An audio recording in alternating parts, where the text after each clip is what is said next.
Greetings, humans. I am Vrillon from the Ashtar Galactic Command, and I am speaking today to your race on behalf of your galactic brothers and sisters. I am a galactic commander who has been serving for Ashtar for a long time. Before I came under his command, I went through many different training for over 100,000 of years to be suitable and trustworthy to represent the galactic light forces.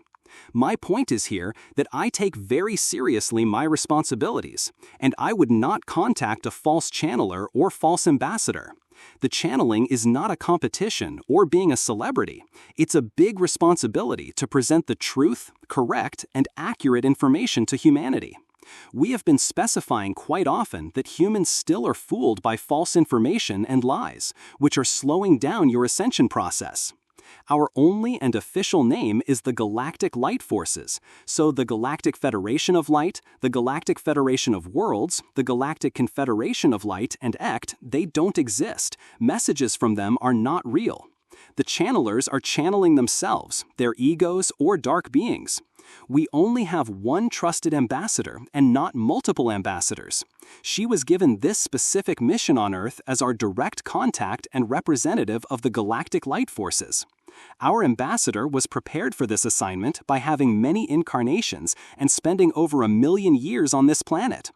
All of the other ambassadors, the humans gave that title to themselves. We had nothing to do with it, and we do not communicate with them at all. There is no reason for us to have more than one ambassador. If we had multiple ambassadors, all of them would be giving the same messages with same information and not conflicting or false information.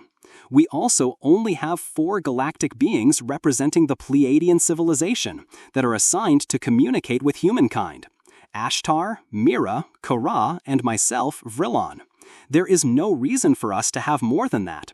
That is more than any other galactic civilization. So Commander Corton, Aurora, and ECT, they do not exist, and their messages are not real. If a galactic Pleiadian commander doesn't have the responsibility to contact humans, they are not going to do it. They follow orders more strictly than your human military. The light community is still spreading fake Ashtar Sharan messages. Ashtar mentioned a few times through this channel that Sharan is not his name. He is not going to transmit a message to any channeler who can't even get his name right. Can you imagine on how inaccurate the message is going to be? I was trained a long time to be able to replace Ashtar during his absence or emergency to take over and run his command post of the Galactic Light Forces and Ashtar Command. The main reason we got involved with your planet because of your nuclear arsenal, which could destroy the whole Milky Galaxy.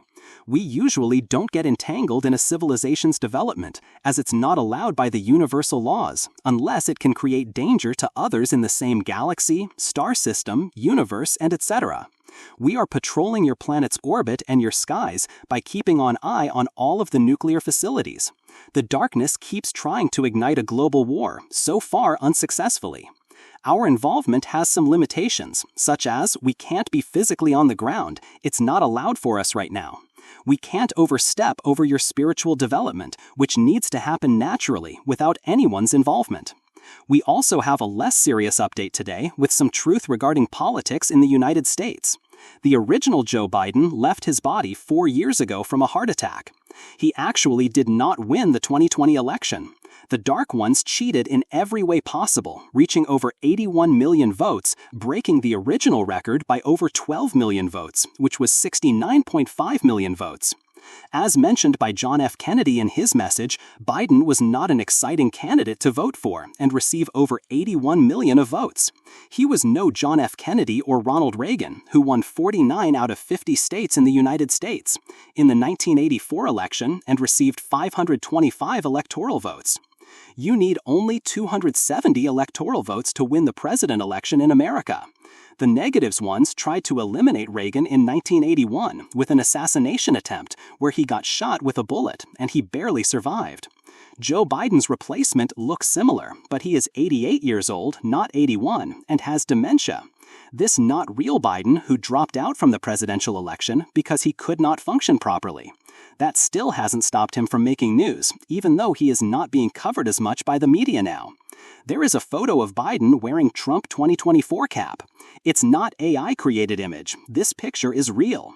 This not original Biden thought it was funny to wear Donald Trump's campaign red hat, and he looked really happy wearing it. Trump would never wear a Democrat's cap. No presidential candidate would wear his opponent's hat from a different political party.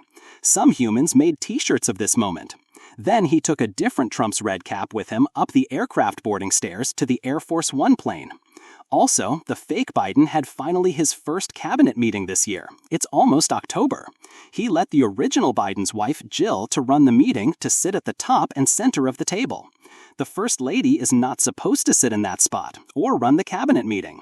Only the President of the United States sits there and conducts the meeting. Just recently, the replacement of Joe Biden forgot on who he needed to introduce.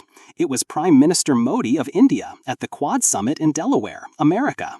He was first looking into the audience like the person speaking next is sitting there, instead of looking behind him where Narendra Modi sat.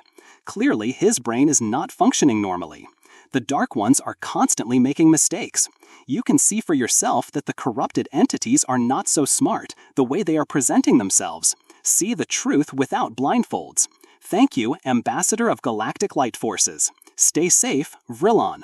Channeled by Erena Velazquez, Ambassador of Galactic Light Forces. There you go.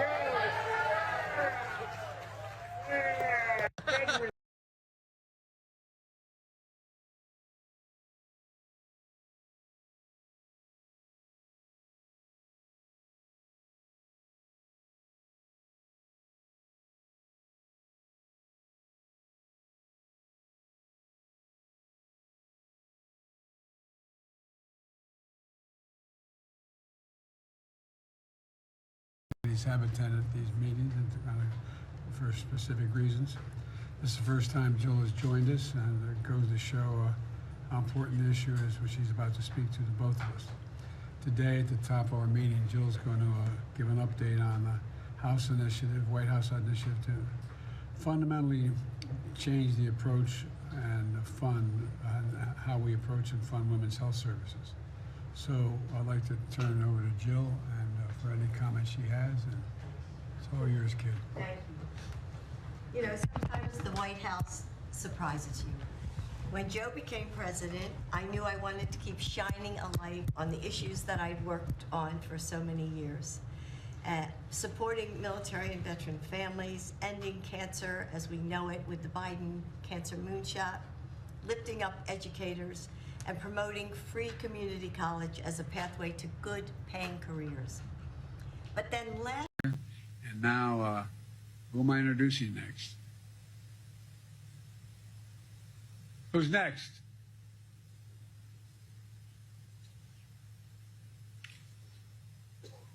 Distinguished guests, the Prime Minister of the Republic of India. I want to thank you all for being here.